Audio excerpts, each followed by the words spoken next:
నన్ను అద్దనుకున్నాడు కాబట్టి ఇట్లా కారణాలు చెప్పి పంపించిండ్రా. ఇవ్వలేదు చెప్తే ఆ మాటలు పట్టుకొని ఇవాళ నన్ను ఇంట్లోకి వెళ్ళగొట్టిండు. ఆ ప్రశాంత్ గారికి నాకేం లేదురా, కావాలనే మీ బావ నన్ను వద్దనుకున్నారా. అయినా అన్న గంత మొండిగా తయారైంది ఏందక్క? చెప్పుడు మాటలు నీ గట్ల చేయొచ్చా? అయినా నీతోటి ఇన్ని రోజుల నుంచి సంసారం చేసిన మనిషికి 2 నెలల కింద ముచ్చట తీసుకొని అదే పట్టుబట్టుడు పద్ధతేనా అక్క? ఆయనకు తోడు మళ్ళా వాళ్ళ మరదలు వాళ్ళ అమ్మ, ఆయన నువ్వు ఏగి ఎత్తారక్క. ఈ ముచ్చట ఏదో గట్టిగానే తెలుసుకోవాలి.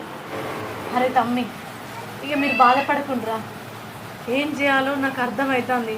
ఆయన ఎవరు చెప్పినా నమ్మే పరిస్థితులు లేడు. నా వల్ల మీరు మాటలు పడి నువ్వు దెబ్బలు పడాల్సి వస్తుంది.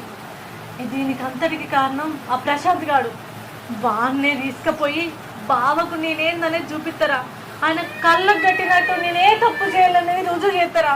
ఇప్పుడే పోయి వాడిని తీసుకొచ్చి ఆయన ముందు నిలబెట్టి మాట్లాడతారా.